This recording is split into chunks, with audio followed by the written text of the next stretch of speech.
dog got a pump. I just went up one flight of steps.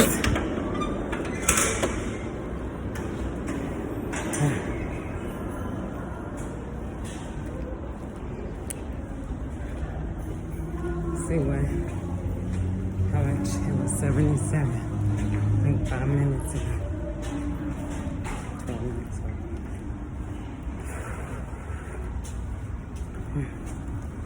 Here we are.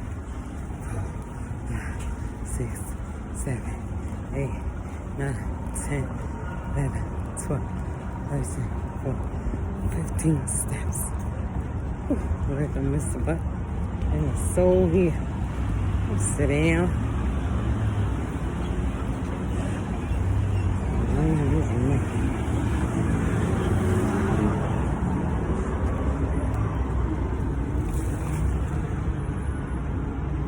Well, 22 weeks.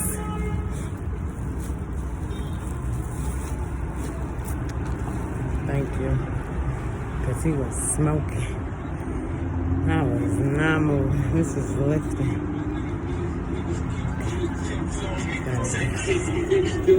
Alright, so let's go back. Alright, what was he saying? Talking about my father and my husband, right? It's okay. So, just to let y'all know, FYI, my father's deceased. He died back in the 90s. So now, when all this was going on with my husband and my father was living with me. And his mother, which is my grandmother, told me that I should not have let him come and live with me. Now, I can't even remember how my father cooled himself in there. Cool, C-O-O, cool himself in there. There wasn't no charm. He just told me what he was going to do. I believe that's how it went. We got our apartment. He said, I'm coming. And why was he coming? Just to keep an eye. Just to keep an eye. Because he wasn't teaching nothing. He wasn't showing nothing. He wasn't living nothing. He was bringing the women in my house just like he did it in his mother's house. And my grandmother, I'll never forget that. I'll never forget those moments in my life where she was really hurt by him. And she would cry. But you know where she would cry at? She would get on her knees and cry. She would get on her knees and she'd be boo-hoo-hooing. You hear what I'm saying? But it'd be all right. It'd be all right because she outlived him. She buried him. And she was well in her 80s, well in her good sense, well frame of mind, knew who he was and everything. And he left this world. Yes, he did. So, just want to throw this out there. Your parents is alive. You best to treat them right. Because if you don't, God is watching. And he used to, I mean, this is not a dad video. This is supposed to be a husband video.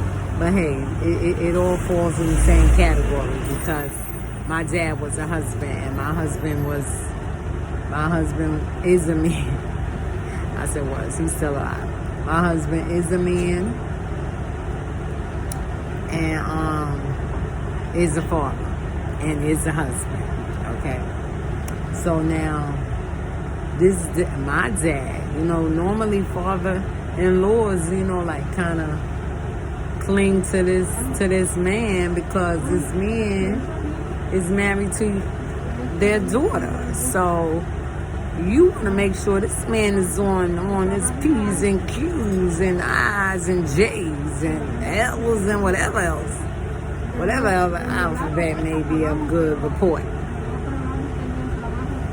Think on those things. And that's why I say he came to watch, but he ain't come to you know, inform. But he did some things to my grandmother. And I'm not talking about like he was disrespectful, but he wasn't disrespectful in mouth. You see what I'm saying? So, whereas my thing, they always say I'm disrespectful because of how I talk to people and the way I come out and all this stuff. But when you actually listen to me, you know what I'm saying? Maybe it's because it's me doing it. I'm going to say that it's not disrespectful. But nobody never wants to hear the truth. So, especially if it's about them. Because there was a time I didn't like to hear the truth about myself. And I would get very upset and stuff like that. But now I'm at a point now when people tell me about myself, I shut up and I listen. I listen. And when I become quiet, then they be like, well, I'm sorry I got to say this. Or, okay, I apologize if I hurted your feelings.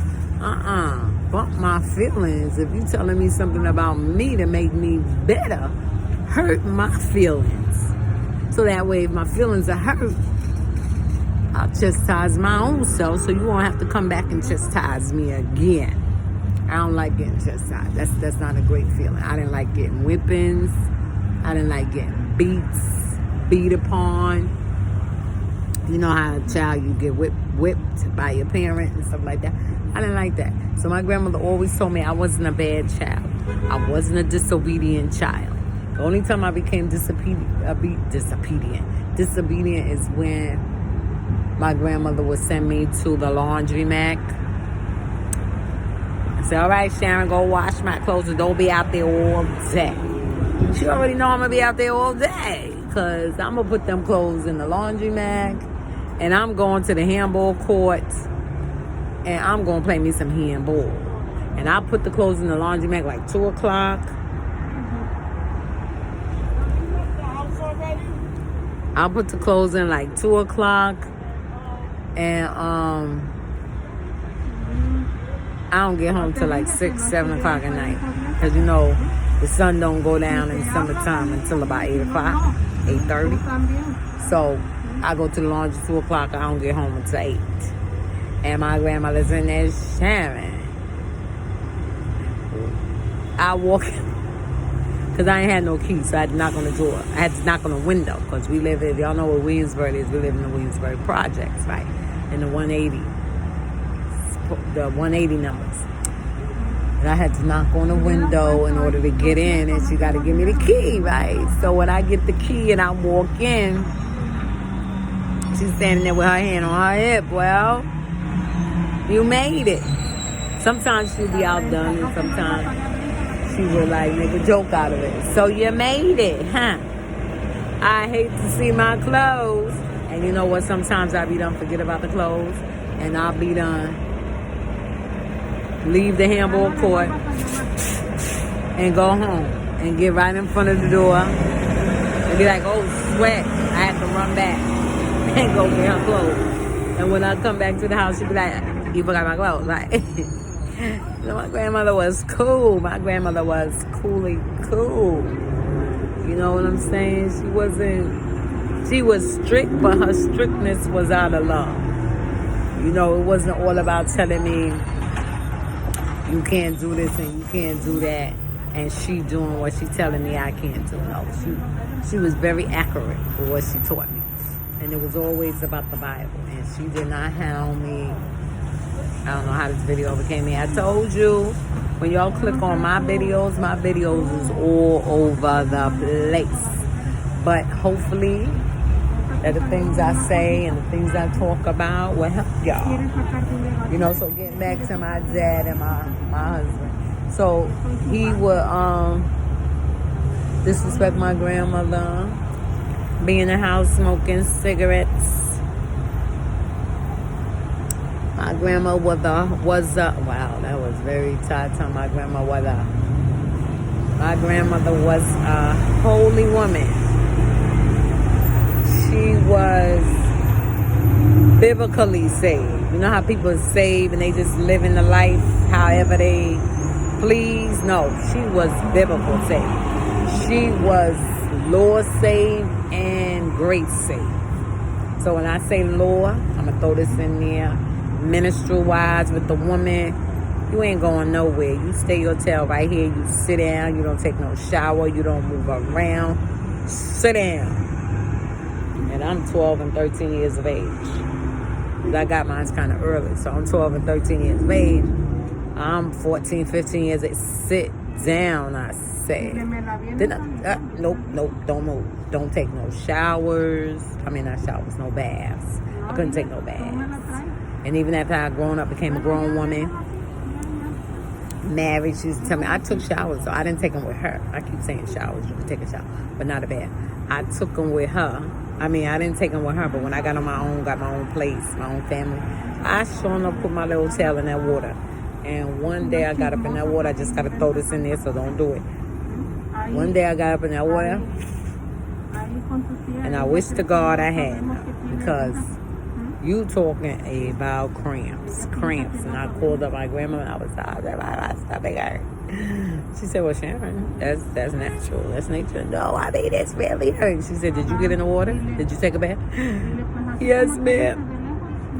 Did not say not to take no bath. You ain't supposed to take no bath. So she was Lord. She was Lord at. You was considered unclean when you going through that situation. Even when I got married, she would tell me, you put yourself to the side. You don't be so active with your husband. She used to tell me that. You know, I'll be honest, I didn't teach my kids that because it didn't ever come down to that because they wasn't married as young. Ain't none of them married. Oh, yeah, one of them is. So I didn't have to teach them that. But, you know what I'm saying? My grandmother was very nice. And the thing is that her husband disrespected her and whatever, was abusive, tried to kill her. And God killed him. Took him off the scene.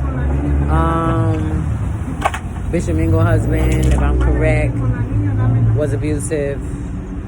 God killed him. Took him off the scene. So, you know what I'm saying? He was smoking her house. And she would come up in there. I remember one time, he would get the no, that's oil. He would get he got a television. Oh, that oil is strong. He got a television. Polluted the air. Let me smell my mask. Oh, my stomach hungry. Okay. He would pollute the air. See what my mind is. Okay, so he would buy a television. I raised up on no television. Do you hear what I'm saying? From 3 years of age all the way to 3 years of age all the way up to the other side. Thank you. We got on the grass, so. 3 years of age, all the way up to what time you got? You got the time? It's 5:30, 6:30. 6:30? Mm-hmm. You're welcome.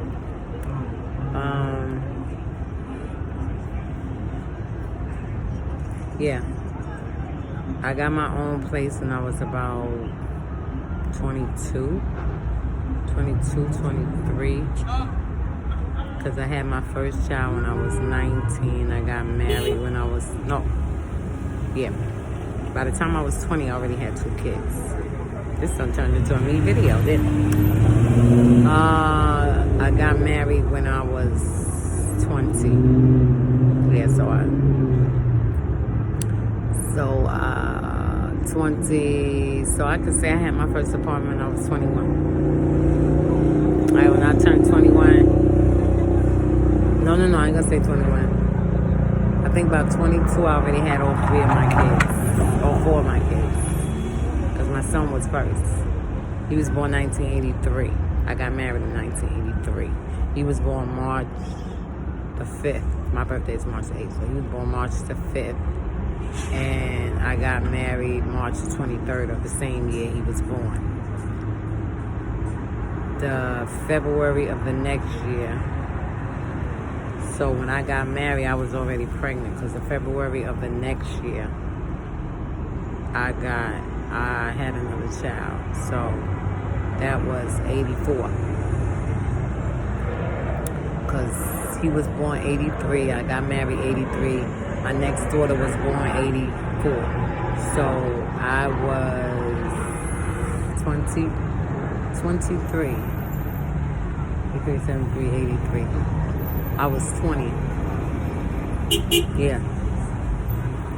So 2021, I was on my third child. So anyway,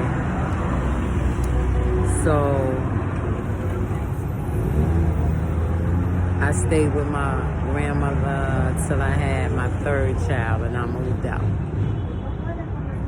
So my first child was there, which was my son. My second child was conceived in her house. We was married though. We got married, just like I said, March 83. So we got married 2 weeks after Tracy came to New York the first time. So now, even with that, my dad wasn't staying with my grandmother at the time. He got all upset and all that stuff. He wouldn't stay there with us.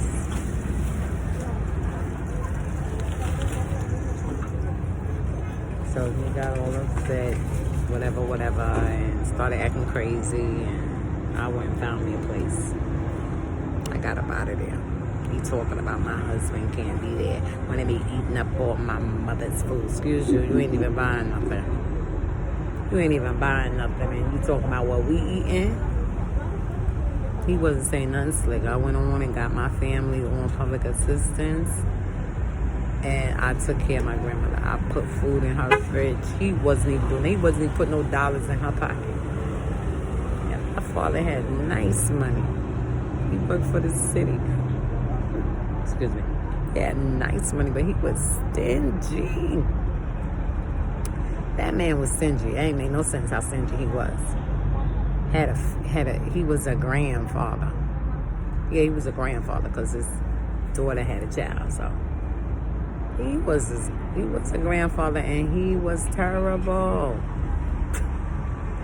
But anyway, with that being said, that was the example that my husband got to see when he came over here. And I went to California, and I stayed with his parents. So now we're going to talk about my husband. I stayed with his parents. I went to California I went to Job Corps like about 1981.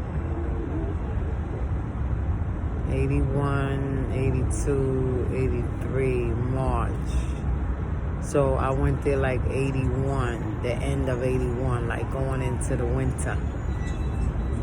And that was Utah. Salt Lake City I went to. And I stayed in Job Corps for a year. Met him, left out, came back home. He stayed another year. So upon his release out of there, because he had a year to finish. See, that's the thing. He was in there for like 5 years already. So I'm thinking that, well, I'm not thinking. He did not finish school. He did not finish school. His parents had very good jobs. They had a nice complex. They both had cars and stuff like that. So, but they wasn't teaching their son nothing. What kind of fool is that? They didn't even teach him how to be so it wasn't all a responsibility of my dad. My dad met him. He got to see what type of man he was. But he didn't teach him nothing. And his parents didn't teach him nothing. So, and I can speak because I was there. I lived with him.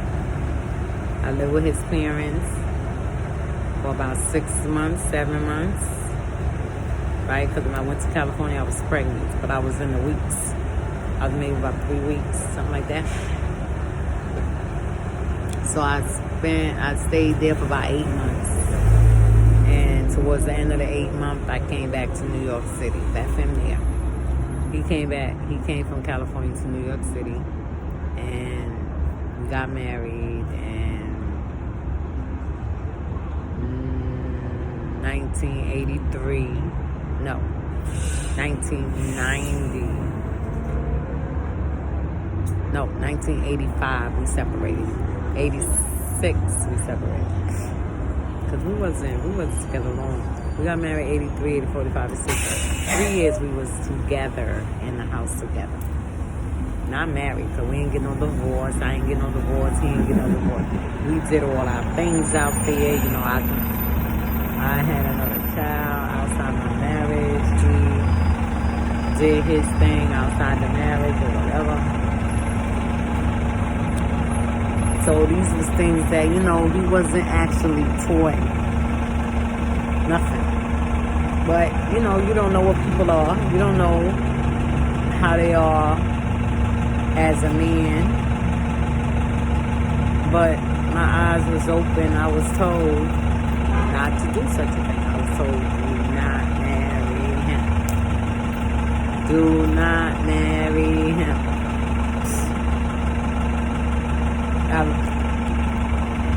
I felt like I was obligated because I was pregnant. Like, I had in my head, like, who gonna take care of a child? Who gonna take care of a child? And I married him early. It wasn't like I had all 3 of the kids and then. Well, yeah, 3 of the kids. It wasn't like I had all 3. Come on, what's up with these 2s? What happened to the one behind the 2? Can we get a 21 here? And it wasn't like I had all 3 of the kids and then got married. Or decided to get married. Before I gave birth to my first child, we was married. No. Yeah. No. I gave birth to the first child. That's when he came to New York, I had already gave birth to our son. So before I conceived the second child, we was married. So my son is conceived out of marriage, and my last child is conceived out of marriage. All right, so with that being said,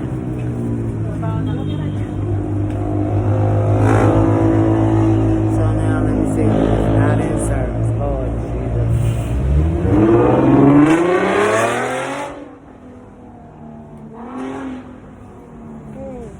That probably was our bus is not in service. Feel like you want to put a warning. Not in service. So, you know, these things, I can't really fault him. If you ain't taught nothing, you can't do nothing. You know? Parents play a big part in children. That's why I'm so glad how I raised my children. I raised, let me see, 90, 85, we separated, 85, 67, 8, 9, 2, 3, 4, 95. 95 is 10 years. 95, 96, 97, 98, 99, 2000, 1, 2, 3, 4, 5. 2005 is 20 years. 5, 6, 7, 8, 9, 5, 9, 10, 11, 12, 13, 14, 15. 2015 is 30 years. Lord Jesus. 15, 16, 17, 18, 19, 20. 35 years. And if you add the 3 years that we were together, 35, 37, 38 years, I was married. 3 years. 3 years we was together. 20 years. 20 years we were separated, and then we came back together. So we've been together, back together 12, 13, 14, 15, 16, 17, 18, 19, 20, 9 years. So we got back together 2011. So he was taught these things. I'm so bad. My grandmother taught me. She will always say, you got to learn how to keep house. You got to learn how to keep yourself. Take care of yourself so that you'll be able to take care of your husband. You know, it wasn't all about like, oh my God, you're going to be a bad wife. You don't even know how to do this. You don't even know how to do that. The only thing I didn't do was cook. That was my only downfall. I didn't cook. She did all the cooking. So all them good ingredients, them pies and them cakes and them good fried chicken and, you know, all them recipes, I didn't learn all that. Cooking ain't my thing. And I had the nerve to go and take it as a course and get my degree in it. For what? I mean, just to have it as a fundamental, you know, so when it comes down that I feel like I want to get down, I can throw down when it's time to throw down. It's time to go in that kitchen and throw down, I could do it. When we having church, when I be having services, and I want to do some things. Is this our bus? Yes, about time. Here come the bus.